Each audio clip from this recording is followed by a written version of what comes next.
How about these selfies, huh? Anyone see your pictures up there? Pretty cool. So how you guys doing? Doing all right?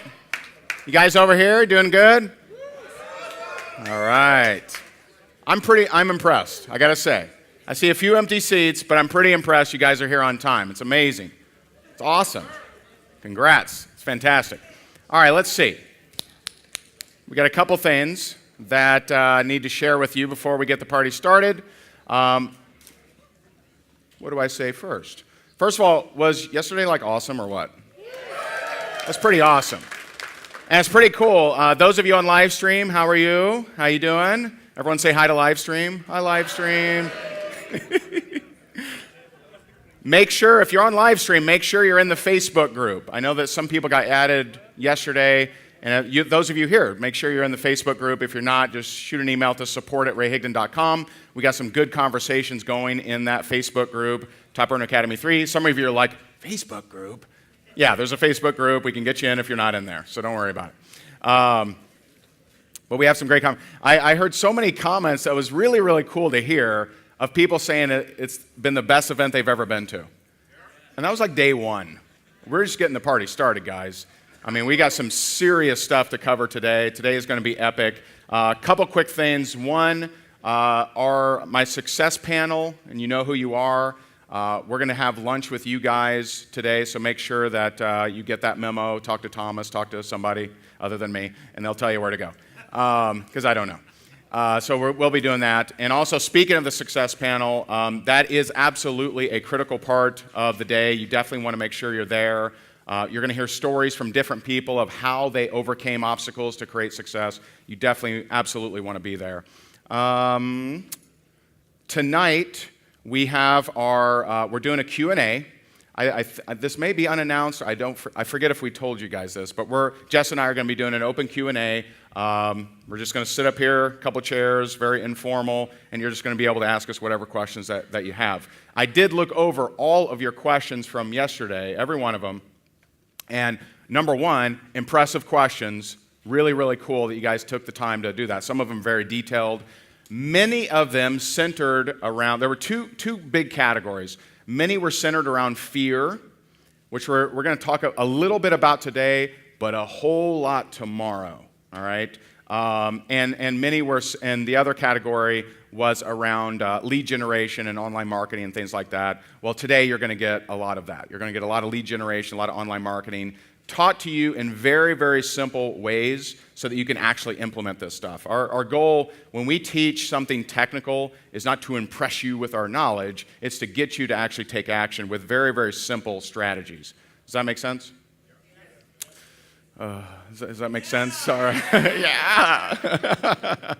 Cocktail party was great last night. That was a lot of fun. VIPs, that was cool.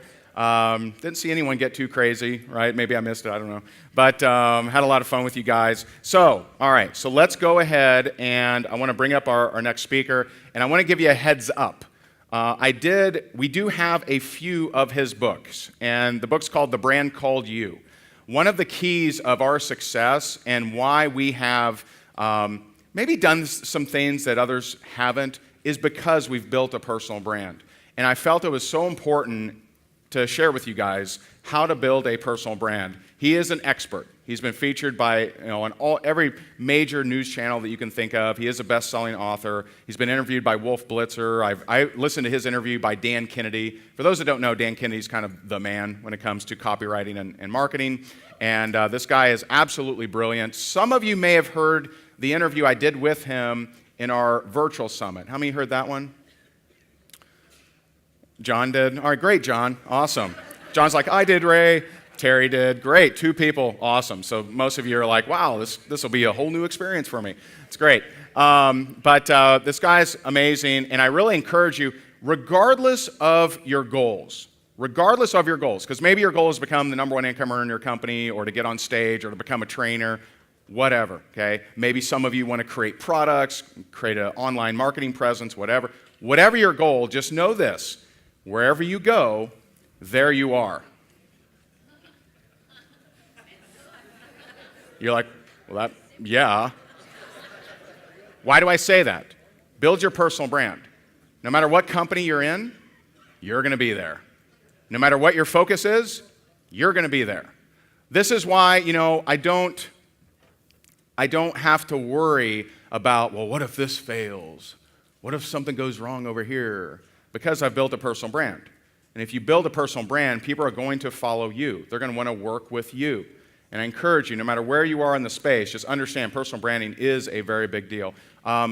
Last announcement, then we'll bring this guy out. We do have a few of these, and Peter has very graciously accepted that he will autograph them for you. So when he is done, save you one. I can't, they're at, don't go crazy there, but we do have some back there. So when he is finished, you'll be able to buy, the books. We have a few of them at the back table, and then he will be outside the room at his own table doing autographs. Now, there will be a 15-minute break when he is done. So this is what not to do. Hi, Peter. Peter, I was born in Seymour, Indiana in 1977. And, Peter, I got started. It was kind of tough start. And, when I was 18, I was working at Winn-Dixie. And, then I ended up going into telemarketing, Peter. Okay. Don't tell Peter your life story, all right? I'm trying to help you out here. Does this make sense? I know we love people listening to us, but this is not the opportunity to do that. Now, this is the best analogy I've ever heard is from my buddy Mark Aceta. He said, do you ever see someone, when the championship game is done, do you ever see someone come up to Kobe and say, Kobe, Kobe, Kobe, Kobe? Kobe, when I was in high school, I played basketball, and, there's this one game where I hit this three-pointer. It was just incredible, Kobe. Really appreciate, what you... No, they're like, hey, Kobe. They ask him a question or something. They don't tell a life story.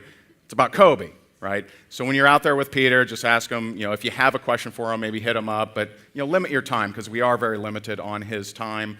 He flies out right around lunchtime, so he'll be out there for about 15 minutes. So, all right. Woo! I think I got them all. That's amazing. It's incredible. We're going to be back with you. I'll come back up after Peter. But please, this is a gentleman he's outside of our niche. And I asked him to come here. He came here very graciously. And he's here. He teaches people all over the world how to build their personal brand. He's typically speaking to Fortune 500 companies. He's speaking to big insurance companies, big corporations, and he's here with us for today. So if you would, pretty please, sugar berries on top, please stand. Give this guy a warm welcome, Mr. Peter Montoya.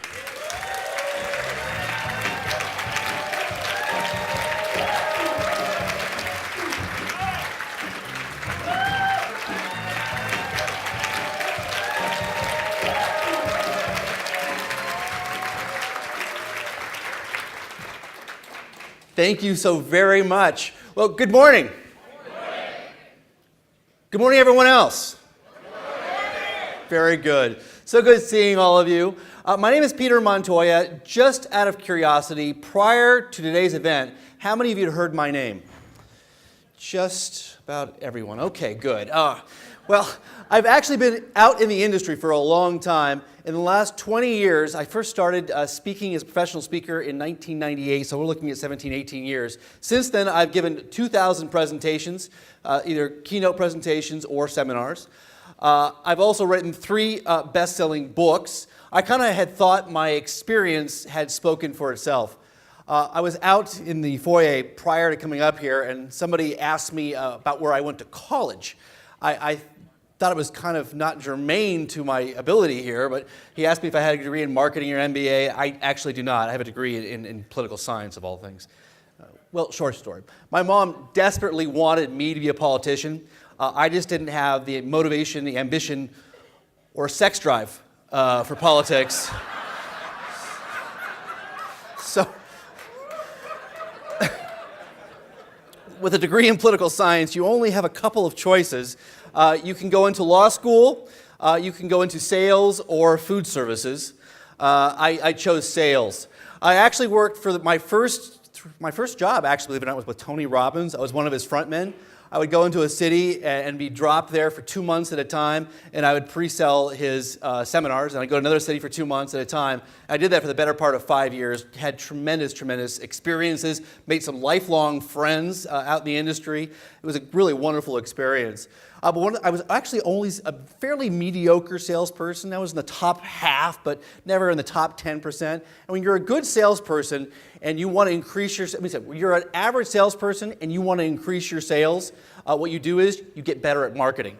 Because when your marketing and your branding is done right, people show up pre-sold, right? So you really focus in on the marketing and the branding, and that's what I did. I became an expert in marketing and branding. I'm going to show you the best of what I've got today. I'm really a nuts and bolts guy, so it's heavy content. There's no handouts, but I am going to encourage you to take a lot of notes. Also, I absolutely adore questions. And the reason I like questions so much is I have absolutely no idea what I think until I hear what I say. So I really adore questions. So if you think, I also tend to talk fast too. So if you think you may have a question, please feel free to either stand up or stick your hand in the air and ask the question. It also helps me hone my message for the audience as well. So please do ask questions. And I'm going to ask questions of you as well to make sure that we're on the same page and communicating. All right, are you ready? Say yes? Yes. Okay. So when you think, the word brand is really, really elusive to a lot of people. We use that word a lot, but people don't really understand what a brand is. So if you had to put a word on brand, what is a brand? What's synonymous with a brand? What does a brand mean to you? Raise a hand. What do you think? What people think about you, like how they define you? Good answer. I like that. Your identity, which is kind of like your name. Very good. Please. Recognition. What does that mean? Give me a little more explanation on recognition. Coca-Cola, oh, do people recognize you or not? Do people know about you before you show up? Very good. I'll take one more. Oh, got it. So you have really arrived as a brand when people use your name as a verb, like to Google something. Oh, that's awesome. All right. So if I had to use, here's how I define brand. It's called 3 words I'll use. The first one is a relationship. A brand has a relationship between the entity, whatever it might be, and its clients and consumers. That's one really good word to help you get your mind around what a brand is. It is a relationship. Second one, I think someone kind of used this word. Second one is a reputation. When brand is done right, it builds for your reputation before you even show up. And the third one, and this is the one we're really going to focus on right now, and that is a specialization. Probably the most important part, and the part that most people stumble with, is building that specialization. We're going to take some time this morning, and if you do it right, you'll actually leave with a specialization here today. So great brands are not just about logos, slogans, TV advertising. You want to become synonymous with solving a specific problem, also known as building a specialization. Specializations solve problems, and that is what you want to do. So, and also the goal of your brand, this is what you want your brand to do, is you want your brand to attract qualified, motivated prospects. Or maybe you might use the word partners. Whatever word that you happen to use, that was the goal. That's why you want to spend time building your brand. Before you walk in the room, you want people already to be excited about seeing you. So, specialization. Here's what a specialization is. Specialization is the never-ending process of refining your products and services for defined ideal target clientele. That is what a specialization is. Now, the reason that most salespeople never graduate into being business people is because they fail to specialize. For most salespeople, who is their ideal prospect? Anybody who fogs a mirror, that is correct. They are definitely trying to be all things to all people. How many of you in the course of your business career, maybe when you first started, you did work with everybody, and you very quickly learned that some people are just not the best investment of your time? Have you figured that lesson out? Right. They are. You will find out that there are certain people who you click better with, who perform better than others. And not that you don't still treat them as human, but you have got to figure out who you want to invest your time with. So here's the process of how you figure out who to specialize with. Now, I'm a really big believer in the following statement. The past does not equal the future. Have you heard that before? What happened in the past, it absolutely does not equal the future. However, I will also tell you the following, is past performance is the best indicator of future success. Past performance is the best indicator of future success. And what I mean by that is the following. I'm not saying in any way if you haven't had success yet, you won't succeed in the future. That's not what I'm saying. I'm saying what you've been good at in the past or where you found success in the past is one of the best indicators where you'll find success in the future. So as you're starting to think about who you want to work with, the clients, the people you have clicked with best in the past is a really good indicator of who you'll click well with going in the future. So here we go. So the first thing you got to do is you got to find your target market. You got to figure out which people are the best people for you to work with. One way, believe it or not, to build a target market is around a lifestyle. You can specialize in golfers, skiers, I got a client who specializes in doing real estate for golfers. He actually, where did he put his office? On a golf course. He bought a house on a golf course. It's right off the 9th green. He actually put a sign in his back glass window that said open, and when it was turned on, it said open or not. His golfing clients would walk right off the golf course, open the giant sliding glass doors, and into his office. They would see a large entertainment area. He actually had a desk there, and he also had a place where they get refreshments, like lemonade and water and stuff like that. They could get refreshments there. And they bring their buddies by. Apparently, golfers love free refreshments. So they would constantly come by to shoot the breeze, get their free refreshments, and then finish their last 9 rounds. Like, he's built his business around his ideal target market. You can build it around an interest group, a political affiliation or association, another way of building it around an interest group. You can focus on an age or a gender. One of the wonderful things we're seeing is that women, because due to women's empowerment, you're seeing a lot more women in business. They are still oftentimes underrepresented, and they're a great, passionate target market. One of the things I will say from my business career is as follows. I might get myself in trouble with the men today, but I really believe this to be true. In my experience, men have more confidence than competence.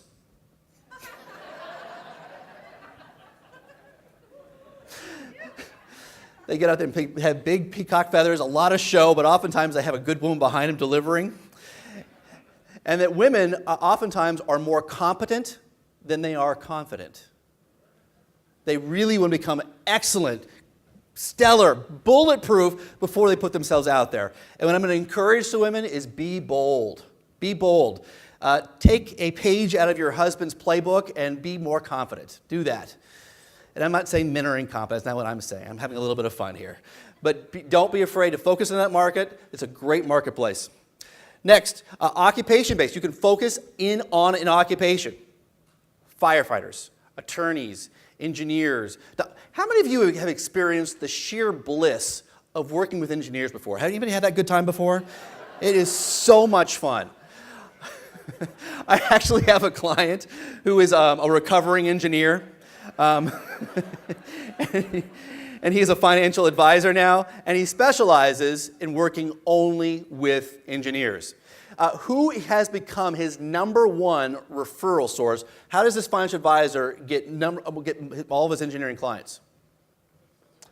Other financial advisors who want to get rid of their engineers. Once you figure out how to work with them, there's actually a way. You give them a bunch of information. You schedule the first meeting, give them the information, schedule a second meeting, have them come back after digesting the information and answer the questions. There's a way of working with them. Once you kind of figure out the formula, they can be really great clients. So you got to figure out for you, who is your ideal client? All right, ethnicity or religious background is going to also be very, very powerful little niches as well. They have a lot of things in common. Human beings are very, very tribal. We like people most like ourselves. And when you share a religion or ethnicity, it's probably one of the most powerful tribal forces of a way of connecting with other people. It works incredibly well, so it's a very, very powerful way of building a target market. Life event, divorce, retirement, death or parent, a spouse, another way of thinking about it. There is a realtor out in Newport Beach who I ran into, who specializes only in divorcing women. She makes a fortune down in Newport Beach. Where does she advertise herself? Advertise? Believe it or not, there is actually a divorce magazine in Orange County. See, divorce in Orange County, California is not as much a life event as it is a sport. So she actually advertises in that magazine, and she gets tons and tons of referrals from attorneys and counselors as well. She does very, very well specializing just in that target market. And finally, geography. You can specialize in a geographic region. I do recommend that. Basically, here's what we know, is the more competition you have in a target market, the more specialized you must be. The more competition you have in a target market, the more specialized you must be, and geography is a big one. So if everyone in the world is going after, retirees is a huge, huge, huge target market, you've also got to get more and more specific on geography. Because there's so many of them out there, but it's a very, very generic marketplace, you've got to get more and more focused. On the other hand, I've got a client who specializes in doing consulting. He only does consulting for families who own car dealerships. That's a very, very narrow niche, huge geography. He works with anybody across the United States because his specialization is so incredibly unique. And not many people do that. So if everyone's doing the same specialization as you, I recommend you tighten up that geography as much as possible. Now, not to say you couldn't work with someone from outside of the geography, but you want to be careful because there's a lot to be gained by proximity.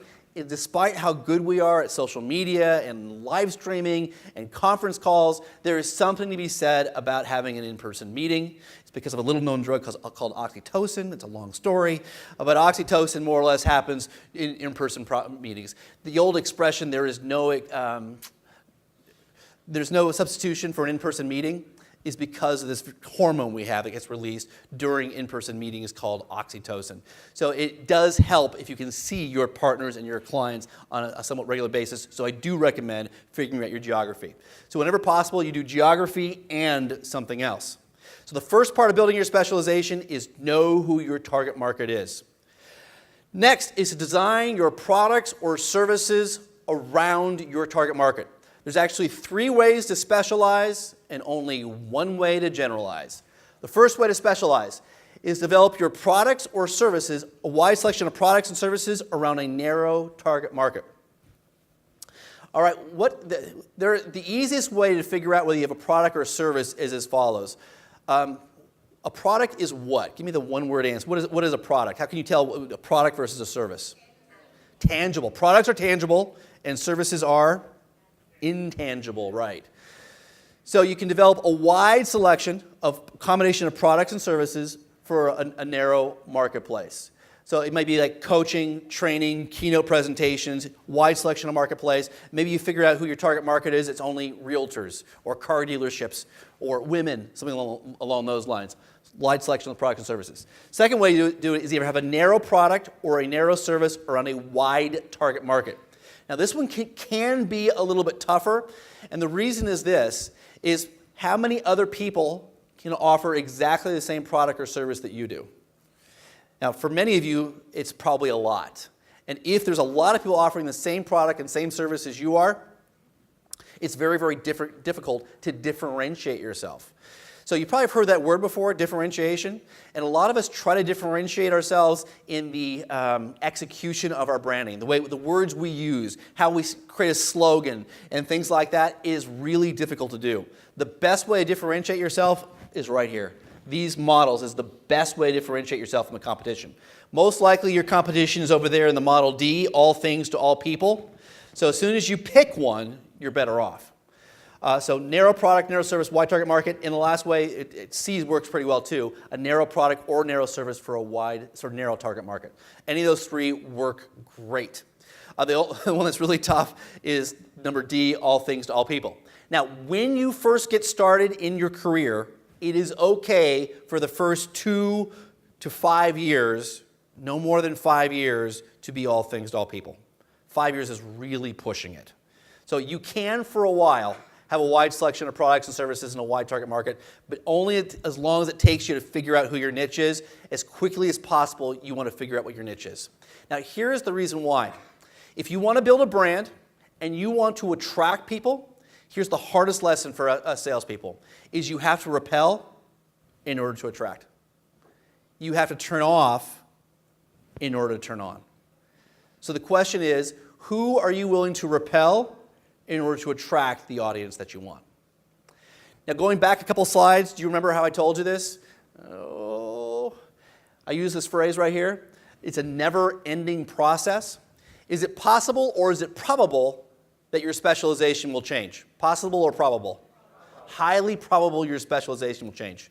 It will probably evolve every 2 years, 3 years, something along those lines. So it's really okay if you pick a target market, it starts evolving, the products and services change, and you have to evolve into another one. It really is okay to do that.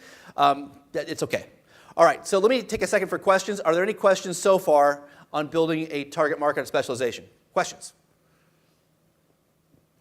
I know the question I usually get at this time. The question I usually get is, well, Peter, can you have two? And the answer is yes, you can. However, most of the people that I've worked with have found, I've actually tracked the result as we do coaching. They're usually less successful unless they're big already. So as you're building your business, having two, you usually do not have enough admin power to administer two different brands. Because ideally you want two different slogans, two different websites, two different sets of products and services, two different identities. In order to do that, it becomes, or you have one brand that's really watered down, and that's really hard to do. So it can be done, it just usually is not as successful as picking one solid, good target market. All right, so now I'm going to ask you to build a specialization statement. A specialization statement is something that you use internally with your team so you understand what your business is. All right? So here's the formula for what a specialization is. By the way, a specialization statement is not usually used with the public. However, sometimes your specialization statement is so good, it actually can be used as your slogan. When it's done right, it sometimes can be used as your slogan. So here's the formula. It is service or product, the word for, F-O-R, target market. Service or product for target market. So I'll give you some sample specialization statements. Business consulting for North American car dealers. Business consulting is the service. For North American car dealers is the target market. Retirement planning for Christians. Retirement planning is the service, and the target market is Christians. There we go. Wealth management and exit strategies for business owners. Wealth management, exit strategies is the service, and the target market is business owners. Those are some samples of specialization statements. Please notice, by the way, how unbelievably dry and boring they are. One of the things I absolutely adore about salespeople is you love to pump up the language and move from features into benefits as much as possible. There is a time and place to do that. It's not here. So oftentimes I've heard people saying things, well, I create people new life opportunities. That's what I do. I want to talk about the new life opportunity. And that's a wonderful thing to do. This is not the place for it. The reason you have a specialization statement is to understand what it is your business does. There's so many times that I've talked with network marketers, I ask them what they do, and I have no idea what they do. Because they start talking so much about all the excitement and the thrills, the new opportunities. What is it that you offer? I need to know exactly what it is that you offer, most likely in a sentence. Then you can start flowering it up. So here's the sample. Work from home business opportunities for Tampa Bay women. That's a sample, and I gave you a couple more. So why don't you go ahead and write yours, and once again, try to write it in as dry a language as possible, as straightforward as possible, and why don't you write at least 3 different versions. So either your product or service, I only put service there, it could be a product, your product or service for a target market. I'm going to give you about 1 minute. I'm going to have 3 or 4 of you share yours, and we'll tweak them a little bit. So product or service for target market. Let me have a couple of volunteers who want to share those, and we'll critique them and see if we can make them any better. What's your first name? David. Go ahead and lay it on us. Simplifying nutrition for busy parents. Got it. So simplifying nutrition, are you doing dietary consulting? Offering meal plans. Got it. Good. So for your internal version, I would use that, meal plans for busy parents. Very good. So I love giving people a round of applause. Let's not do it yet, though. But the problem is that once we give David a round of applause, and I'm going to get to 2 or 3 more people, by the third person, we're going to get applauded out. So one of the things I have invented is the Peter Montoya applaud. We put all of the congratulations, all of the approval into one singular applaud. All right? So let's give it a shot. Please, everyone give David the applaud. That was weak, wasn't it? You know, it wasn't your best one, all right? So let's go ahead and do it again. Please give David the applaud. Oh, so much better. Now, every once in a while, I slip up, and if I ever say, please give David the clap, just give him just the applaud, all right? It still means the same thing. All right. Woman in a white sweater right over here. What's your first name? Shawl. Very good. Shawl, go ahead. Anti-aging products for baby boomers. Right on the money. Please give her the applaud. Very well done. Gentleman right over here. What's your first name? John. Life-changing experiences for budget-minded people. Very good. All right. So give me an idea what a life-changing experience might be. Boil it down to its real essence. What are you doing? Destination travel. There we go. So that's what I'm going to recommend you use for this one. Destination travel. I'm sorry if the target market is? Budget-minded people. Where are they located? This is all things to all people. Got it. So you're figuring that. Let's go back over here. Budget-minded people. Well, let me ask you a question. How long have you been doing this business? 3 years. And your clients so far, where are they located? Most of them? Arizona. What part of Arizona? Tucson. Okay. I live half the time in Flagstaff. And who are they usually? Are they usually baby boomers? Are they usually young executives? Or are they? We're finding baby boomers and people that are in transition. Like leaving one job to another? Yeah. Got it? Yeah. Got it. Are they retirees? Yes, we have a lot of Very good. Okay. So I probably, well, let me ask you, would baby boomers be an all-encompassing market? Is that too old? Millennials and baby boomers. Okay, let's do that. All right, so destination travel from millennials and baby boomers. How's that sound? Very good. Please give them the applaud. Right here, what's your name? Please. Okay, one more time for me. Online. Oh, very good. What's a spiritual entrepreneur? Just so I know for my own edification. Chakras. Very good. Okay, cool. So online marketing and business, home business marketing for spiritual entrepreneurs. Very good. Please give her the applaud. That was very interesting. I'll do a couple more of these. These are fun. All right, lady in blue. Wealth creation for millennials. Ooh, I like that. So tell me what does wealth creation look like? What is the service you're actually providing? How do you do that? Printing press? Online business? Got it. They can market themselves. So they come to you already with their service, or do you give them a service once they get there? Got it. What is that service? Got it. So is it a nutritional product of sorts? Okay, good. All right, that certainly narrows it down. I'm sorry, your target market again was? Millennials. So nutritional products for millennials is probably the better way of saying it. And are you really marketing the end product? This is the part where it always gets tricky. Are you marketing the end product to the consumers? Do you try to get more people to buy the product? Or are you trying to get the people who want to be the business owner? Got it. Got it. So, very good. All right. Please give her the applaud. Oh, guy, look at this guy wagging me down. I love this over here. A strobe light. All right, gentleman in the far corner over there, far left. What's your first name? Yep, with the beard. Brett? What do you got, Brett? Very good. Affordable health insurance for families and small businesses. Please give him the applaud. Very good. So overall, guys, I give you guys a solid B+ effort. Please make sure you stay to words that make sense. If there were still a yellow pages, which there's not, what category would you be in? What service are you offering? With these specializations, you want to stay really toward the meat and potatoes of it. Now, when you get to a slogan, that's where you can start flowering it up. But with the specialization, you really want to be meat and potatoes as much as possible. So here's We'll talk a little about slogans. I don't think I've got any slides on slogans. We'll talk about slogans just for 1 second here. Major corporations do slogans different than small businesses do. So here are some slogans. Just do it, which is Nike. The real thing, which is Coca-Cola. Where do you want to go today, which is Microsoft. Now, those companies have created slogans that are really obtuse. They're kind of attitudinal in a sense. They create an attitude.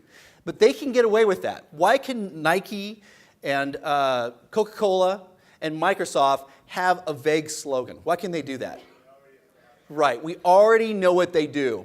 They've already spent umpteen billion dollars out there telling us what their product or service is out in the marketplace. We as small business owners have a very different problem. This is going to sound a little strange, but you'll get it. Most of your new business comes from people who don't know you yet. Most people already know who Nike is, even if they never bought their shoes. And most people know who Google is, even if they've never done a search using Google before. We know who they are before we used them. However, for you, most of your new business will come from people who don't know what you do yet. So the first second they see your business card, they see your logo on a website somewhere, they see your description, your profile description on Twitter, you want them to instantly understand what it is that you do. If you arrived on a website and on the first homepage you started scanning it, if you could not find out and discover what they do, what would you do? Would you dive in deeper? Would you pick up the phone and call them? Or would you say the word next and move on? Right. How long does it take you to say next? 5 minutes? 3 minutes? 10 nanoseconds? Exactly right. So let me ask you a question. If your Twitter profile is vague, is it possible that a good prospect for you has landed on your page, not understood what you did, and moved on to somebody else? Not only possible, it's highly probable. So you want to make sure when you create your slogan that it's very demonstrative. That is the word of the day for people building their brands in the first place. Demonstrative, demonstrative, demonstrative. You want to make sure they understand exactly what they do. A lot of network marketers want to cloud it in puffery, make it as vague as possible. You can do that, but only in person. You can use elusive questions to get people engaged. You can do that, bring them into a conversation, and kind of build an emotional experience, and then explain it. But not on your online marketing and branding. It's got to be very, very quick. It's got to attract or repel very, very quickly. Any questions on that? I know we don't have time to talk about slogans, but once you build that slogan, make sure it's demonstrative. Got a question? Please. It was about our slogan. Sure. You got one? Yeah. Give me your specialization again. Healthy Snackers Unite. Healthy Snackers Unite? Oh, very good. It is our slogan as well. What was the specialization statement you wrote down? Healthy Snackers Unite. Oh, that was something different than that. Okay, got it. All right. So Healthy Snackers Unite. That's very clever. So you have healthy snack foods? That's great. That's fantastic. I like it a lot. Yeah, so something like that, your target market is almost built into the description. Right. So you don't have to go out and say for baby boomers or for millennials because it's already built into it. Good job. Give them the applaud for a well-done slogan. Very nice. All right. Moving along. So what do you do with those non-ideal clients? One good thing to do, or good idea to do, is meet as many other people in your business, in your industry, and refer them to another partner. Have a list of relevant partners prepared. One thing I had a client do, he had a very, very, very fierce competitor in town, and whenever he needed to fire a client, he sent him to his most hated competitor. Now, if you don't have this list prepared, if you don't have it ready, you usually won't use it. So do take a couple minutes, kind of building in the back of your mind this list of people who you can refer business to. And maybe it's just not a good fit for you, but a good fit for somebody else. I think we've all have met those time sucks, people who just suck your time and give you very, very little. And you become very, very attuned to knowing who you should invest your time with and who you should not. And as you find people who are just not a good fit for you, good fit for somebody else, please do not be afraid to weed them out and move them over. Or put them into a turnkey product that is low maintenance. Those are your two solutions with non-ideal clients. Just out of curiosity, how many of you in the room have had the incredibly empowering experience of firing a client or a partner at some point in time? Very good. How many of you know that currently, right now, you have a partner or a client who needs to be fired and you haven't done it yet? Please raise your hands. Okay. One of the things I highly recommend you do when you take notes is write down your action item, like fire X, Y, and Z. Write down right now, and then star it. So one of the things that I do when I take notes is I star my action items, and I usually circle them. So star and circle. Because, I'm saying all sorts of wonderful, amazing things. I know, it's just so content-rich. But what's really more important is that afterwards, when you leave here, you take lots of action. How many of you know somebody else who is half as bright as you and makes twice as much money? Raise your hand, don't point. Okay. The people who make twice as much and half as much, I'm going to tell you the reason why they do. The reason they make twice as much money and they're half as bright as you are or less is because they have taken more action than you have. They are implementation machines. I was talking with another coach and trainer about the business of coaching. And we basically have two kinds of clients. We have clients we get on the phone with once a month. And we say, okay, we decide mutually together with a client, here are your action items. And when we talk to them the next month, they give us lots and lots of excuses. I was busy, I didn't have time, I didn't get around to it, yada, yada, yada. And the other kind of client is the one who actually does what they say they're going to do on a monthly basis. And we know instantly which ones are going to be successful. Instantly, which one will be successful. Which one do you want to be with your coach? I hope you choose the implementing one. It absolutely is the key to success. And I want you to be smart too, don't get me wrong, but it's not a prerequisite to success. All right, so now that you have this brand, how do you permeate it into the community? How do you attract new clients? Let's talk about some different ways of getting new clients. One of the best ways, obviously, is client referrals. Is one of your clients refers you to somebody else. Now, there are actually 3 different ways of getting a client referral. The first way of getting a client referral is what's called a solicited referral. A solicited referral is what every single salesperson learns the first day they're in sales training. It's where you sit down before one of your clients, you remind them how wonderful you are, and then you ask for a name and a phone number right there. It's basically soliciting it, and you want it right there before you leave. Who else do you know who can buy my product or service? Now, this can be very, very effective. However, most of us don't do it, and the reason we don't do it is there is a risk of alienating the client if it's not done correctly. If they don't really love you and they're going to feel imposed upon, you're going to sour your relationship with that client. So only do this if you know you have delivered phenomenal, phenomenal value for that client. The second type of referral, and it's not listed here, is a promoted referral. Promoted referral. A promoted referral is where you're sitting down before one of your clients or your partners. You remind them of what you've built together. Remind them of all the things that you've done. And then you say to them, if ever you might know somebody who might need my products or services or our products and services, please pass this along. And you're promoting of referrals. The third kind of referral is the best kind of referral, and that is a spontaneous referral. Spontaneous referral. And that's where you don't even ask for it. They just come to you. We love spontaneous referrals. And believe it or not, there actually is a formula to getting more spontaneous referrals. Here is the formula if you want more spontaneous referrals. Number 1, be highly specialized. We just talked about specialization. We are most likely to refer people to a specialist. Why? Because we know the specialist, or we believe at least the specialist, will actually do what their promise is. They specialize in engineers, I'm going to refer my engineer over there. They specialize in millennials, I'll refer my millennial over there. They specialize in baby boomers, I'll refer my baby boomer. So specialists get the most referrals because there is a subconscious belief that they will actually perform. Second tool, so if you want more spontaneous referrals, is deliver world-class service. World-class service. I do a fantastic 2-hour training session on client service. It is so much fun because there's so many great, fun things to do for servicing your clients. But the underlying message, what makes companies great at customer service is you under-promise and over-deliver. Under-promise and over-deliver. and anticipate what a client wants before they ask for it. And that really happens well when you specialize. When you specialize, you come to know what the clients are wanting before they even ask for it. I remember my first experience with that. I'll never forget it. I went to the Four Seasons in Las Vegas.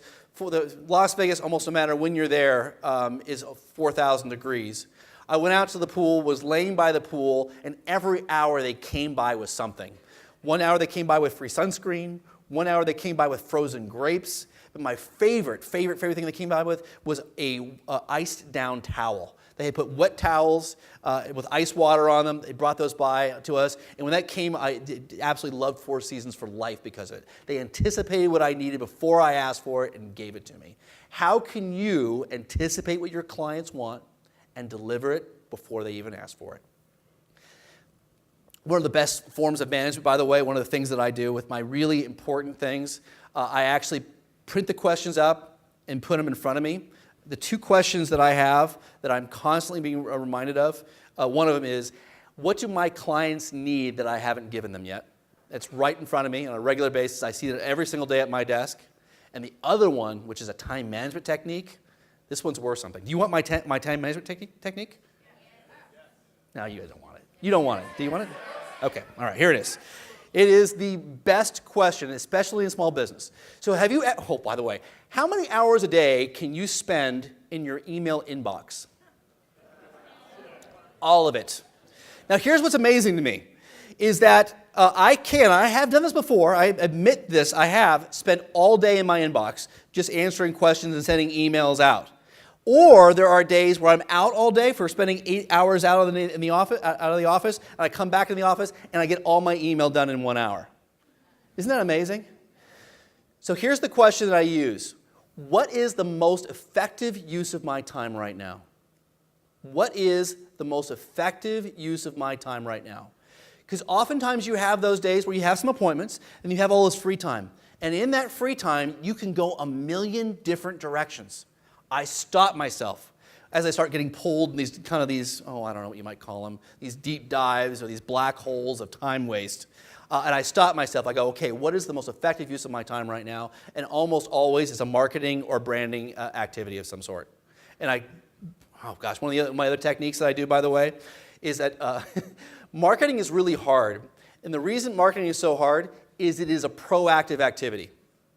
Your inbox is easier because it's a reactive activity, right? Someone's asking something of you. The phone is ringing. There's an inbox. You can react to it. Marketing is hard because you actually have to be proactive. So whenever it comes to a marketing or a sales activity, I actually block time off of my calendar, usually an hour, and I treat that hour like a client meeting. So for most of you, when you are working with a client or working with a prospect, do you take interruptions? Do you get on the phone? Do you walk outside? Does your spouse come in? Do you take interruptions? No, it's a sacred time. Your marketing time needs to be as sacred as client time. You protect that time. You put your phone on Do Not Disturb. That little pop-up in the bottom of your screen that pops up and says you have an email, you turn that off. So you're not getting reminders that you're having emails coming in. And you focus at the task at hand, whatever marketing activity it might be. So marketing is hard because it's proactive. You've got to protect that time, make it sacred, and don't forget what's the most effective use of my time right now. All right, next is professional referrals. Professional referrals are any other professionals who can refer you business. We love professional referrals. They're great, other professionals who can refer us business. However, you've really got to figure out who those partners are, and then you've got to build a system to manage it. So here are the things that I would do if you're serious about getting more professional referral partners, whether it be businesses or individuals, is number one, you've got to realize it's a little bit of time every single day. It's not something you do once in a while. It's a constant, ongoing thing that you do. So it's consistent. I think consistency, that's probably a good one. Consistency of time. Number two, you've got to build in some kind of a drip campaign. So that means at least once a month, if not twice a month, you have to have some kind of contact with them. By email, by phone, by social media, some kind of contact on a monthly basis. You're nurturing these people into a relationship, number two. And number three, if I were you, I would do one lunch a week.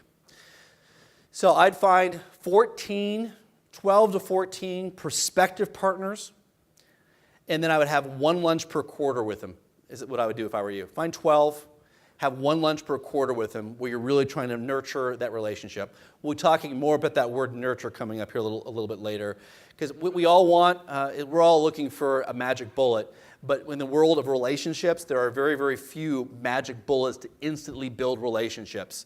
So it's all about nurturing those relationships. All right, number 3 is client events, our social or educational events for clients and friends of clients. Now, most of us, we lean toward doing educational events because it usually oftentimes creates some kind of business building opportunity. However, the social events oftentimes is where the power really is. So I have been to all sorts of different client events which are purely social events. I, of course, have been to birthday parties, retirement parties. Retirement parties are great, by the way, because you do it for the retiree and all of their retiring or still working friends. It's a great way of building up more relationships. People on their wedding anniversaries, anything on the water. Obviously, Tampa is built around being on the water events. Those are great. Events at museums. You can do those during hours or off hours. So museum or some great events there too. But you really, I get this question, Peter, what is the best client event you've ever been to? 2 come to mind. One of them was I was out in Sacramento, and I cannot remember their name of their professional ball club that isn't the Major League Ball Club, the minor league ball club. I can't remember what it was. And they had a grandparent and grandkids day at the ballpark. So they had great grass berms out there. You get a hot dog and a ticket and a Coke for like $15 or something like that. It was a great bang for the buck. That was a really wonderful event. They did it every single year. It was a little bit less expensive than going to a Diamondbacks game, for example. So that was one great thing to do. And the other one, I was in North Carolina, and this was actually a realtor. He had a house that actually was on a forest. So his house, a little bit of grass, and this magnificent pine forest. Every single year, he had 400 clients show up with guns for the annual squirrel shoot. So they actually sat on his back patio and blasted the heck out of the trees. I don't think I saw one dead squirrel, but they really mutilated those trees. Now, see, an event like that works really well in South Carolina. It doesn't work in California. So you really have got to know your target market when building up these client events. By the way, one of the best way to figure out what is the best type of client event is developing a client advisory board or a partner advisory board. Build an advisory board, client or partners, however you see it. It's a really good idea. It can be between 5 and 12 people. My advisory board for my company, I actually have 20 people on it. We have quarterly phone calls, and I usually get 12 people on every phone call. So I invite 20, I get 12, and 12 is a really good number in your advisory board. And on a regular basis, I'm taking notes at my desk. I'm thinking about my business ideas, taking down notes, and those notes become the agenda for my advisory board meetings. Hey, I'm thinking about this. How does this work for you? And things like that. And so I use that as my sounding board before I make business decisions. One of the things I've learned in the last 18 years, 18 years ago when I first started, I made a lot of decisions very, very quickly, and I learned by failure. That was how I learned early on. And now I like learning by other people's experience. That's a much better way of learning. So now every decision I make, I bounce off of either business partners, I know lots of CEOs nowadays, or I ask my advisory board for their feedback. So I'm learning by other people's experience, other people's mistakes versus making my own. When I was young, I was much more willing to put in 70 hours a week, make lots of mistakes, and recover from them. And now I'm not so willing anymore. All right, perform at least 4, maybe as many as 12 or 24 client events per year. 4 is a really great number to let people know how much you appreciate them on a regular basis. People who feel appreciated will go above and beyond the call of duty. And client event is a really great way to do that. That question, I love questions.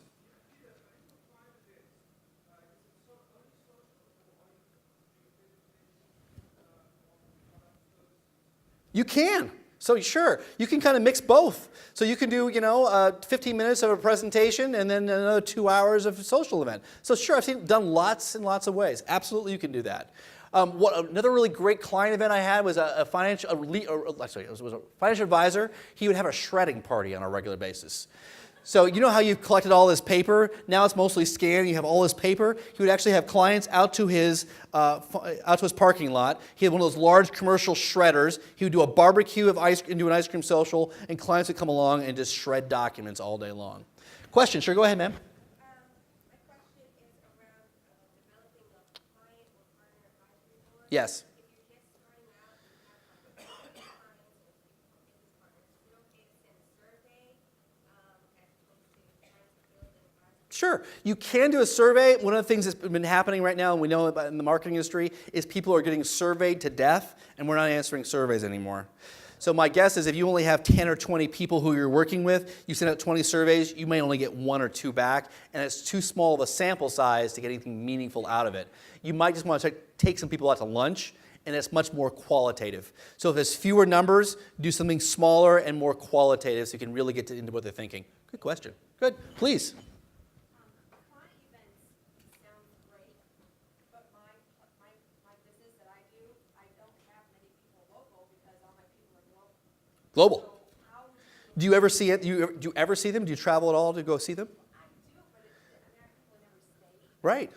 So I've had clients like that before. I'm like that, as a matter of fact, too. Most of my clients are in all 50 states. So usually I travel, usually try to hit 4 major cities 4 times a year. And when I go, I'll do smaller pocketed events. It might be golf, it might be dinner, it might be something smaller like that. Maybe just one-on-one oftentimes, too. Sure. Right over here. On the advisory board, would you suggest doing, because we're thinking about implementing a brand ambassador brand, how that's real big now, and branding, I guess now, but bring in a few people from different states to be on your advisory board and also have the same people be your brand ambassadors? Sure. You're going to find that's very true. Your client advisors will absolutely become your best ambassadors because they know and they will absolutely see your passion and your authenticity for helping other people. And once they believe that you are authentic, well, the truth is, once you can fake sincerity, you can fake anything. Once they know how authentic you are, they will absolutely naturally become ambassadors for your business. So I couldn't agree more. Absolutely. Did I see any more hands up for questions? All right, moving on. Client communication. So client communication, you might call it drip marketing or drip campaign, which could be done by email, direct mail, and or social media. I really like direct mail, by the way. The reason being is that we only receive, I mean you and I, everyday people, we only receive 2 things in the mail. What are the 2 things we receive in the mail? One is bills, and the other one is junk. Exactly right. You are such a smart group. Very, very smart group. Yes. So my company, one of the things that I do is we automate direct mail. So we automate birthday cards, holiday cards, custom greetings. We automate that stuff because no one receives cards in the mail anymore. So just because it's kind of funny, because no one else does it, we don't think we should do it anymore. But I cannot tell you how the importance of writing handwritten thank you notes. I have a pile of thank you notes on my desk. I make it an absolute rule to send 1 thank you note a day. It's oftentimes to an employee of mine, or it might be to a client. Get in the habit of it. It literally will take you 3 minutes to write a thank you note. It is so fast, so powerful, and so effective.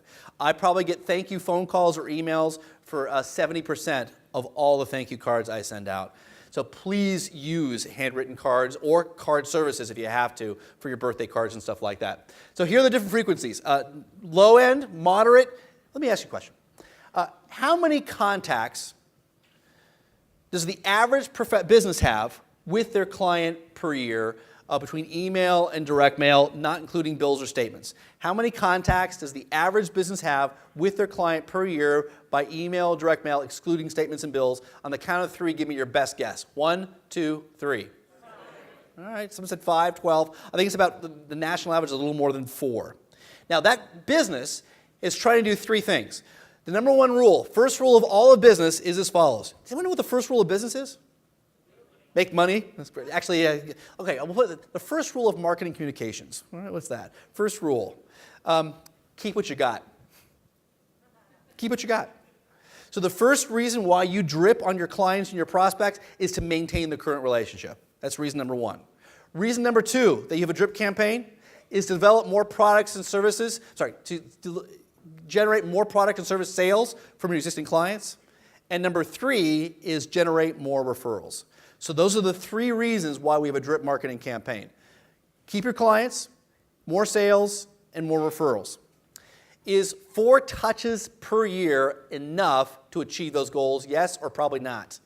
Probably not. So how many should you have? Well, the low number was 12. On the count of 3, give me your best guess. How many touches should you have per year? 1, 2, 3. All right. So low number is 12. A moderate number is about 24. And my most successful clients do over 60 touches per year, which is 1 per week. Now, some of you are going, oh my God, I would never do 60 touches per year. My clients would leave me. You're probably right. So here's what we know. The clients, my clients, my business clients who do 60 touches per year have the deepest personal relationships with their clients. Because of the intimacy they have with their clients, they have permission to do 60 touches per year. If you've had no contact with your clients and prospects and start doing 60, they will leave you. So you must work your way into the deeper relationship, because this is what you want. Ultimately, you want to have that kind of tight relationship. So for example, my chiropractor sends me an update every single week. I love my chiropractor. He's always there when I need him. He's not one of these chiropractors who makes me come in every single week. When I have an issue, I can go in and see my chiropractor. He sends me an update every single week. Have I marked him as spam? Have I told him that his messages are stupid? Have I called him any 4-letter words? Of course not. I don't read every single one of them, but I appreciate it. What a professional is basically doing when they are sending you ongoing messages of value is they are basically pledging their allegiance to you. What my chiropractor is doing with every single one of his messages is he's telling me that he cares about me. And we use, because of the law of reciprocation, I pledge my allegiance back to him. That's how it works. On the conference call, I gave my acronym for content. Whenever I send content out or I publish content, I use the APE model, A-P-E. So every piece of content, I try to make as much as APE as possible. Ray loved this acronym so much, he has started using it. He has outright thieved it. What was great, I've heard Ray on a couple different conference calls now, and on the first conference call, he said, my good friend Peter Montoya always says use the APE model for content. That was what he said on the first call. Second call, he said, one time I heard a speaker use the APE model. And by the third call, he said, as I always say, use the APE model for content. All right, so here we go. The A stands for actionable. I try to create content that the recipient gets it, they can actually make it actionable, they can actually use it. A is actionable. B is pertinent. Pertinent means it is targeted to your market. You know your market psychology, you know their issues, you know what they care about. It's very pertinent and specific to a target market. And finally, number 3, it's educational. E is educational, so they learn something. Try to make sure everything that you send out is at least 2 of those 3, if not all 3, actionable, pertinent, and educational. So you can send a combination of educational content, prospect nurturing content, or personal messages. What I would strive to do is more and more personal messages. I, over the last 18 years, have probably learned about 1,000 marketing techniques. The very most effective marketing technique I've ever learned is the birthday campaign. The birthday campaign is where you call clients on their birthday or send them a birthday card. How many of you send out some kind of birthday campaign? Raise your hands. Okay, this is an action item for the rest of you. Start the birthday campaign with all of your clients and all of your partners. Now let's pretend for a second that you have no money. I mean, you have 0 money, absolutely no money at all. Could you still execute the birthday campaign? Sure. You put it in your Outlook calendar, you put the birthday up there, and you call them on their birthday.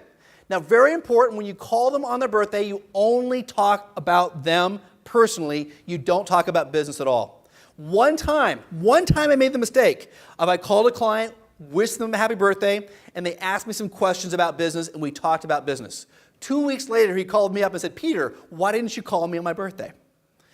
The business content of that phone call, overshadowed the middle message. So only talk about their birthday or talk about them, their travels, what's important to them on their birthday. I would strongly recommend doing birthday cards and a phone call. And for those of you who do the birthday campaign, how many of you have heard the following? And I've actually heard this. I've gotten phone calls from clients, and they say the following: "You're the only one who remembers me." I cannot tell you how heart-wrenching that is whenever I hear that. Now, the only bad news about the birthday campaign is once you start, you can never miss. You can never stop. And it's not a bad problem to have. You just got to do it. And there's services out there that'll automate it. Send Out Cards is one of them. They'll automate the birthday campaign for you. So if you can't do it yourself, by far and away, the worst thing you could do is nothing at all. The best thing you could do is write handwritten cards yourself. And the middle option is find an automated service that takes your handwriting, turns it into a font, and sends it out for you.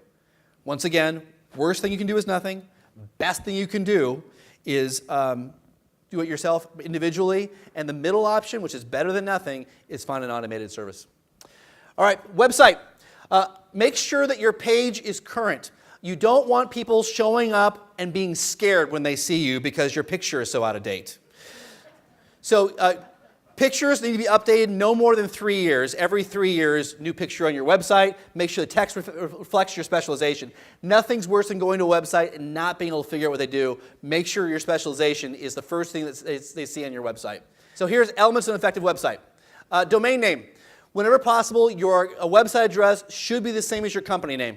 Nike.com, McDonald's.com, PeterMontoya.com, Higdon.com. So whenever possible, make sure your company name is the same as your domain name. I know it's sometimes hard to get your domain. So even if you're not going to use it, would you please get it? I'm a true personal branding guy. My wife and I, my former wife I should say, before we had kids, we were picking kid names. Before we solidified the names, I went to make sure their domain was available first and bought that before we finished the names. So I have maxmontoya.com and pipermontoya.com. So even if you're not going to use it, try to get it so somebody else doesn't have it. It's $10 a year. I use GoDaddy, but there's lots of places you can use. If it's not available, find the next best alternative, firstname.lastname.com, firstname.lastname.net, firstname-lastname.com, or some other company name. But get it, and get it now, get it soon. Email address. Please stop using your personal email address for business. AOL, Yahoo, Gmail, stuff like that. If you contacted a major company and they emailed you back from a Gmail account, unless it was Google, would you think it was professional? It seems unprofessional. So please stop using your personal email address for business. The best ones are really your name at yourname.com. As such, my email address is PeterMontoya at PeterMontoya.com. There it is. Easy. And people always tell me it's the easiest email to remember, and that it is. So it makes it really easy. Layout navigation. Your website should at least have the following 4 pages. So here are the 4 pages it must have. It can have more than that, but here we go. Homepage. Make sure your homepage answers the question, what do you do and who do you do it for? Your specialization is clear as day on that homepage. Number 2, about, or your company page. Who are you? Who works for you? What do they do? About you, about the people who work for you. Your products, services page.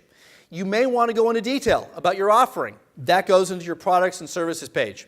Here's what I'll tell you though. I've met a lot of business owners who want to put the Bible of what they do on their website. And they want to put 4,000 pages explaining all of their products and services on their site. They want to put their business model in there, their philosophy, and I'm telling you, you just don't need to do that. The average prospect will go to 3 pages for less than a minute total before they decide whether they want to do business or not with you. When is the best time to explain what it is that you do? And the answer is when they're sitting in front of you. When will someone really understand the benefit of your service? When they read it on your website, when you explain it to them in person, or 6 months or 6 years after working with you. Oftentimes it's the last one, which means that only after working with you for 2 months, 3 months, 4 months, or 5 months do they really come to understand what it is that you do. So the whole idea behind a slogan and a website, by the way, the whole job of your website is to get an appointment. That's it.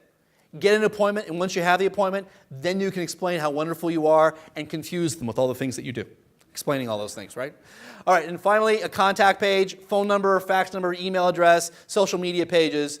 Those are the 4 basic pages you must have. Can you have more pages than that? And the answer is absolutely. The philosophy around websites has changed dramatically in the last 15 years. 15 years ago, businesses had websites that were horrendously ugly and very, very deep. They had 4,000 pages, lots and lots of content, and they were hideously, destructively ugly. Today, the mentality is very, very different. You want your website to have beautiful design, great custom photos, and it can be shallow. It may only have 5, 10 pages. Because once again, you want to... One of the things I've noticed about small businesses is they oftentimes want to create really big company names. They go, I'm going to create Platinum, Gold, the gold standard. It'll be my company name. We'll call it the gold standard. I met a financial advisor who wanted to call himself Dynasty Advisor because we create financial dynasties. Just so you know, just because you have a big sounding name, it doesn't make you sound big.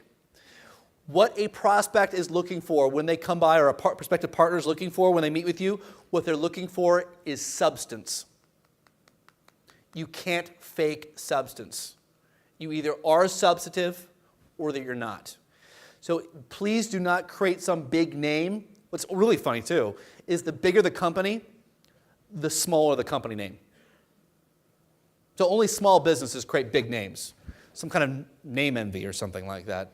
So big companies, small company names, they just say, hey, listen, we are Coke, we are, Nike. Big companies, small company names.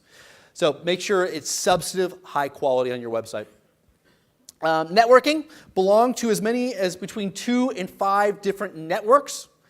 There's lots of different ways of looking at different groups. Networking is so incredibly powerful. You can be a social group, golf, tennis club, wine club, religious group, church group, Bible study of some sort, associations, professional associations of any kind, community groups, or Rotary, Chamber, Kiwanis of sorts, charities, educational, either educational type groups that are PTAs or alumni associations. So those are different ways of looking at different types of groups. Maybe 10 years ago, I had a huge learning lesson about how important networking was. I didn't really appreciate how important networking was. But actually, I was watching a really god-awful, horrible reality TV show. My ex-wife, former wife, was watching this TV show, and it got me sucked in. Has anyone ever seen $1 Million Realtor? Or $1 Million Listing? $1 Million Listing. So the show is about 3 residential realtors out in West Los Angeles, and all 3 of them are under 30, and all 3 seem to be making well over $1 million a year. Now, I watched this show, and I learned 2 things. First, all 3 of these realtors, collectively, they had an IQ less than a box of hammers. That was the first thing that I learned. The second thing that I learned is all 3 of these realtors had absolutely amazing networks. They were on a very regular basis, were engaged with their networks. They were wining and dining the wealthiest people in West Los Angeles, trust fund babies, wealthy retirees, business owners, executives. What I figured out was as follows, is that your target market, your clients are a direct reflection of your networks. Your clients are a direct reflection of your networks. So most of you who have been in a good coaching program, one of the things your coach does every single year is they assess your clients. They go pull out your clients, how much revenue they generate, how many referrals they've given you, how much do they buy. And if ever you are doing that assessment and you look down at your clients, your clients, you go, gosh, my clients have no friends and no money. If ever you do that, realize that's your network. So if you want to change your clients, you change your networks. Usually, the most effective way of marketing, oftentimes either online marketing or client referrals, or oftentimes the most effective forms of marketing. However, and networking is probably number 3. However, I'll say this, the most important form of marketing is networking. It absolutely is the most important one. And the reason is, it is the tip of your marketing sword, and once you do your networking, all of the rest of your marketing will follow your networking. It'll form how you think about specialization. It'll form what you do from a marketing activity. It is where you want to absolutely lead. This is where you start. So once you have that kind of intuition of who your client is, start getting into 2 or 3 different groups. Let me ask you. Well, it says so, right? Belong to at least 2 and as many as 5 different networks. And one of the easiest things you can do these days, by the way, is you can start creating your own groups. Probably the most effective way to either find groups or to start your own group is a website called meetup.com, meetup.com, not M-E-A-T, no, not that one, meetup.com, meetup.com. You go to meetup.com, you search for an interest that you may have. It could be hiking, it could be boating, it could be singles. You search by geographic region, and you'll find between 3 and 10 different groups who have your same interest that you can go to and start networking. So it's probably the easiest way to either, by the way, a lot of business owners, they create their own groups. In my hometown, it's absolutely amazing to me, there are 2 bicycle shops in the same building. They're partitioned, they were friends, they were partners together, they broke ways, and they have 2 different bike shops. And I go by that bike shop usually on Saturday morning, and one bike shop is packed and the other one is dead. The one that is packed, believe it or not, has a cycling club, and the cyclists go there. It's like the biggest no-brainer in the world. If you're specializing in travel, why wouldn't you host your own travel group? Right? And these are kind of the aha, yes, this is why I get paid the $1 million to tell you these things. Yes. Create a group. They're easy, they're fun. Okay, let's quickly go through some social media stuff. You're going to do lots and lots of other social media stuff. I really recommend for all my solopreneur clients, which is how I categorize you, Facebook, LinkedIn, Twitter, and Instagram. Each one of them has their own idiosyncrasies, and you'll find yourself getting better or worse at different ones. The main goal of social media for solopreneurs is following. Number 1, to build credibility with prospects and professionals. So let me ask you a question.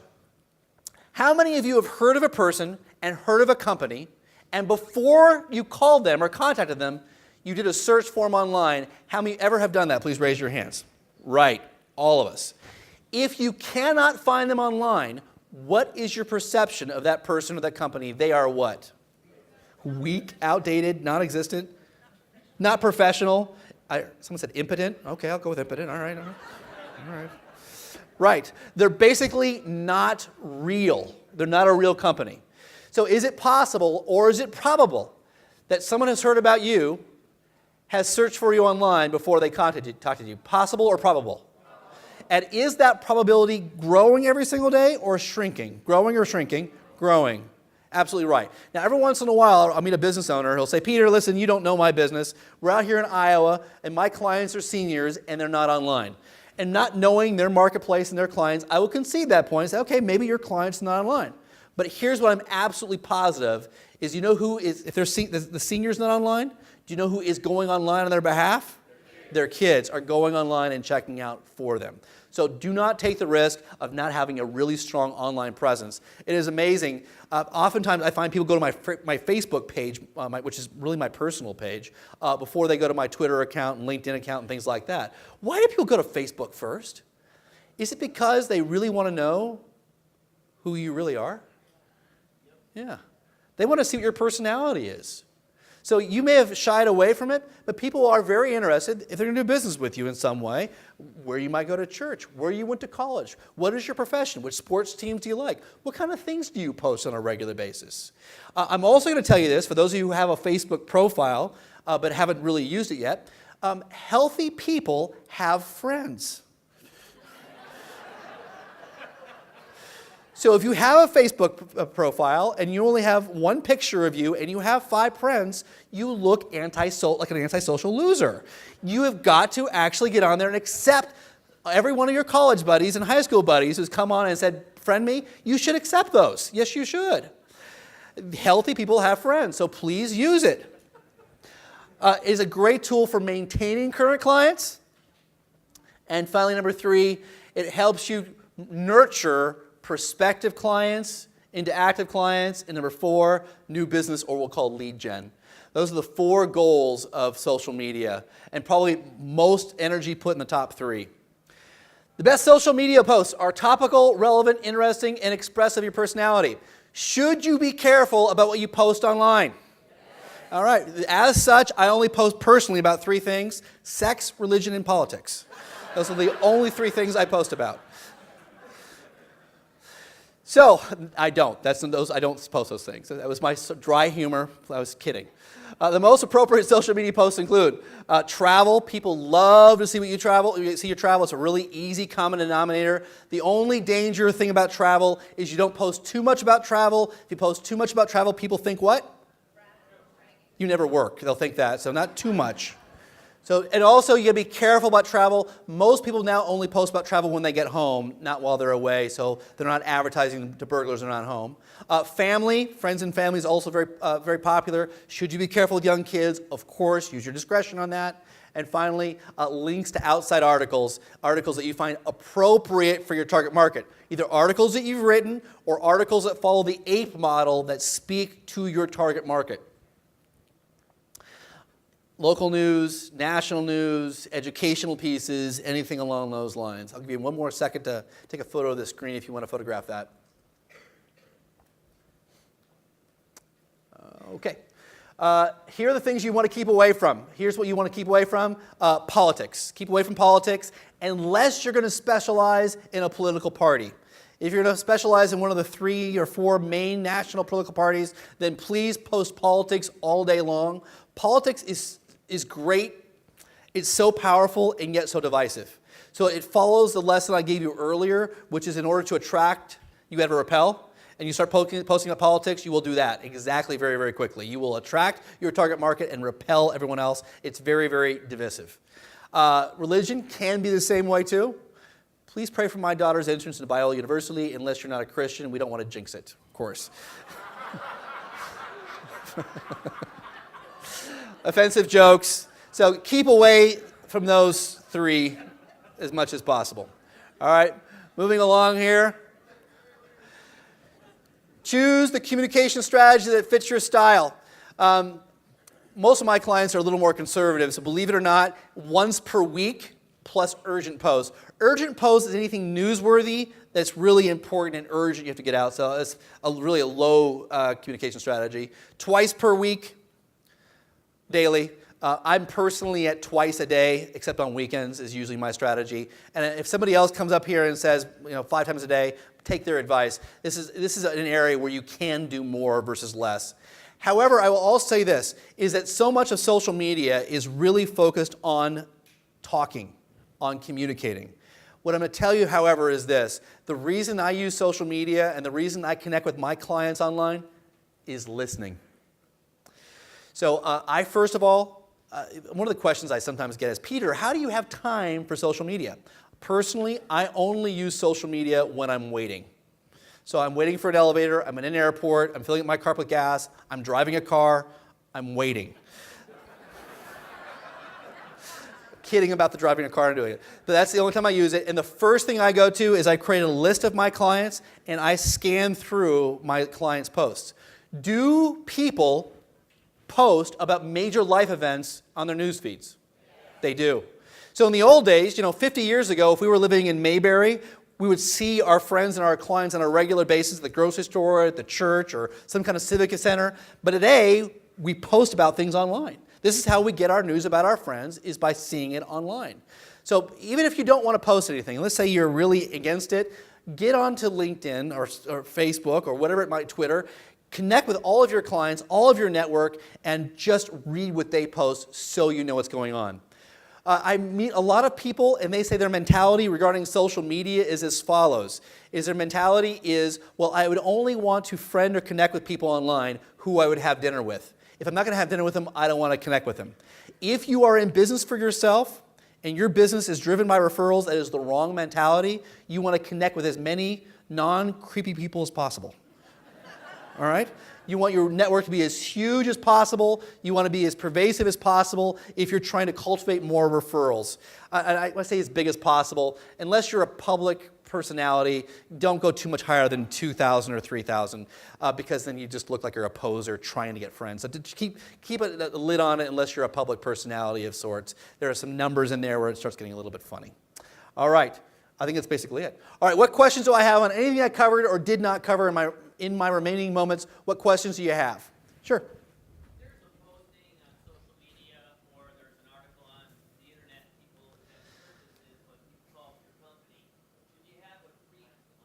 Yeah, that's called reputation management. What most companies, the only thing you can do, there's two things you can do, is contact the author and ask them to take it down, which usually does not work. And the other thing you can do is start posting like mad to drive that one down. So companies who are involved in reputation management, what they do is they post so much positive stuff that anything negative is on page 2 or page 3. Sure. Page for business? What are my thoughts on using personal Facebook page for business? It depends on your business, but I'll say this, I lean toward using your personal page. So if you go online, you will find my personal page, you will find my business page. People at a ratio of, I think the last number was 33 to 1, are more likely to like a person than follow a business. Right? It seems obvious, right? Especially on Facebook.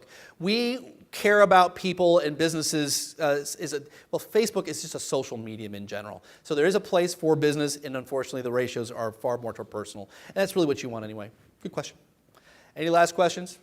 Sure. What is the difference between your warm market versus building up clientele? As far as from a marketing perspective, you talk about drip marketing? Got it. So his question was, how do you differentiate your marketing strategy between your warm market and between your existing markets? So what I do, I run a marketing automation software firm now. And so we actually automate email, direct mail, and social media.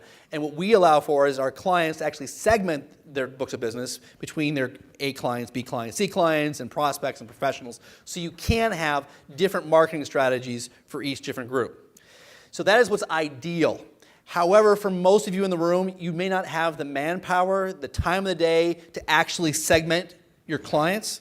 So if you can't segment it, send one message to all groups. Create one message that goes to clients, prospects, friends, family, professional referrals, if you don't have time to segment. The best thing is segment. If you don't have time to set that up, do one message for all. Good question. Sure.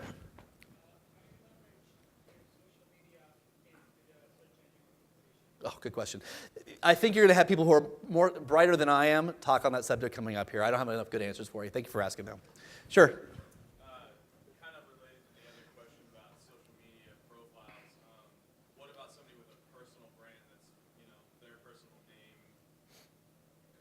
like liking a page versus your personal actual page where you add friends? Right. I've seen different perspectives. There's lots of different strategies on that, and oftentimes it boils down to your personal comfort level. Also, I think, if I remember correctly, someone can remind me this number, Facebook will only allow up to 5,000 friends on a personal page. Right? So once you get across that threshold anyway, they're going to make you go to a community page or a business page anyway. But it kind of boils down to how comfortable you are. So a lot of people do have 2 pages. They have a personal page. Oftentimes it's not public, and they only reach out to connect with their friends and family and things like that. So it's outbound only, and they have a more personal page. It kind of boils down. If possible, for most small businesses who are not public figures, it's easiest to maintain one page and just think about both audience who are clients and prospects all being one person. At the end of the day, once again, people want to see if you're a real person or not. They really do. Sure, last question. You were talking about websites, and the suggestion was to have your website, your name as the website. Yes. My current website is targeted towards my profession as an actress, so it's that. Got it. So what should I, what is a suggestion to So is it your current business different than your acting business? Yes. Got it. So obviously you're going to have 2 different website addresses, and that's okay. And obviously I'm hoping that your actress one is actually your name. Yes. Good, as it should be. So find some other alternative around that for your business, for this business here. Yes, that's what you have to do. All right, good. All right, so as I'm leaving here, I beg of you, I plead of you as follows. Please go through my presentation, find at least 3 actionable ideas, star them, circle them, and when you get back next week, would you please, for me as a personal favor, execute on those 3? Say yes? Thank you. I would really, really appreciate that. As Ray mentioned, you can purchase books inside the room. I will be outside of the room, and I will sign as many books as I have time for. I got to tell you, I've done, I think it was in July, I've done 43 speeches this year. Of all the groups I've done, you guys have been the most recent group I've spoken for. Truly. Thumbs up. I will tell you with all sincerity, you guys were fantastic. I really enjoyed speaking with you. I love how earnest you are in wanting to learn and, more importantly, grow your businesses. So my heart connects with you. I also give you huge kudos for being here today. There's only about 1 million other small business owners who weren't here today, who found excuses, whether they couldn't afford it, couldn't travel, friends, family, better things to do. And so you have my highest regards for taking time out to grow and improve yourself. I think you're doing Gray's phenomenal at what he does, and you already know that. So thank you so much for being here. Good luck, God bless you, and good marketing and branding. Thank you so much.